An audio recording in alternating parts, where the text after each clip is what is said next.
The Galactic Council chamber fell silent as Ambassador Zia stepped forward, her worn boots echoing against the crystalline floor. Around her, representatives from 1,000 worlds watched with barely concealed horror. The human delegation was small, just 3 individuals, but their presence sent ripples of unease through the assembled aliens. "The motion has been called," announced the Vorthan Chancellor, his 4 eyes blinking in sequence. "The humans request full membership in the Galactic Council. All those in favor?" Not a single appendage rose. Zia had expected this.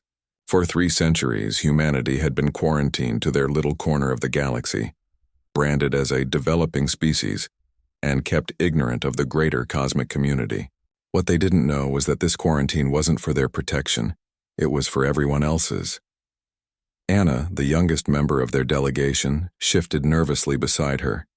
The girl was brilliant, a quantum physicist who had helped humanity achieve faster-than-light travel, despite the Council's careful interference. She deserved to see the truth. "Honored delegates," Zia began, her voice carrying across the vast chamber. "We know you fear us. We've known for decades."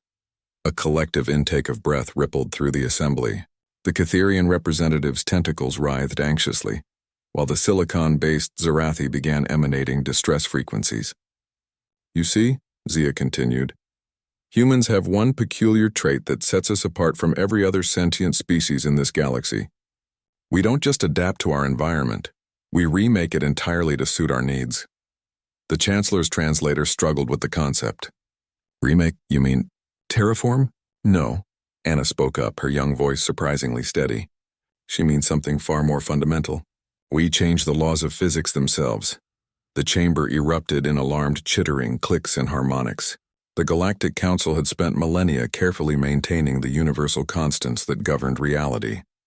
The idea that any species could casually alter fundamental forces was beyond heretical. It was impossible. "Impossible," declared the Etherian delegate, his energy form flickering with indignation. "The quantum field equations are immutable. Reality has fixed parameters." Zia smiled grimly. "Tell that to our ancestors who figured out how to split atoms when conventional physics said it couldn't be done. Tell that to the engineers who built machines that thought, decades before quantum consciousness theory was even conceived. Tell that to the girl standing beside me, who cracked faster-than-light travel using mathematics that don't exist in your databases." Anna reached into her satchel and withdrew a small device, no larger than a human palm. The chamber's defensive systems immediately began screaming warnings. "This," Anna said, holding up the innocuous-looking object, "is a localized reality modifier. We call it a physics patch. It creates a small field where the speed of light can be increased by a factor of 10,000. The Vorthan Chancellor's 4 eyes went wide. That's how you achieved FTL. You didn't discover some exotic particle or tap into hyperspace currents. You simply changed the rules. We tried to tell you this 50 years ago," Zia said, "when our first exploration ships reached the edge of your sensor networks. Your response was to establish a quarantine zone and pretend we didn't exist. You've been feeding us carefully curated scientific data, steering our research away from certain discoveries, all to keep us contained." The Zarathi representative's crystalline form pulsed with agitated colors. "You don't understand the danger. There are fundamental limits to reality for a reason. Push too hard, change too much, and what?" Anna interrupted. "The universe breaks? Reality collapses. We've been testing that theory for 300 years now, ever since we first split the atom. Every time you think we've gone too far, we go further. And reality keeps working just fine." Zia gestured to the viewing screens that lined the chamber walls. "Show them, Anna." Anna activated her device. Instantly, the screens lit up with impossible images. Human colonies that existed in 14 dimensions simultaneously. Cities floating in the quantum foam between atomic nuclei. Entire civilizations thriving inside the event horizons of black holes. "We don't just adapt to the universe," Zia explained as gasps and shrieks filled the chamber. "We negotiate with it. We ask reality politely if it might consider bending a little here, stretching a bit there, and somehow it always says yes." The Catherian delegate's tentacles had gone completely rigid. "How many of you are there now?" "That's complicated," Anna admitted. "When you exist in multiple dimensional states simultaneously, traditional counting becomes rather meaningless." But if you're asking about baseline humans in standard four-dimensional spacetime, about 40 billion, spread across 800 worlds. 800 worlds? The Chancellor's voice was barely a whisper.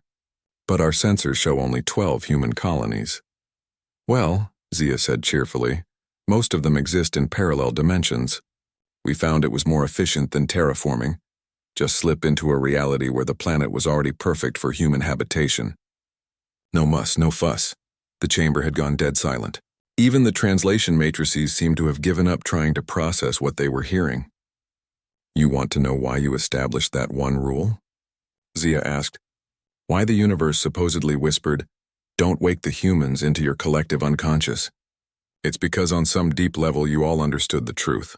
We're not just another species. We're reality's favorite children. The universe likes us. It wants to see what we'll think of next. Anna stepped forward, her youth making her words even more chilling. The question now is whether you want to be our friends, or keep treating us like a problem to be contained. The silence stretched on for several heartbeats. Then slowly the Vorthan Chancellor raised one clawed hand. All those in favor of granting humanity full council membership? This time, every single appendage, tentacle, energy tendril, and crystalline projection rose into the air.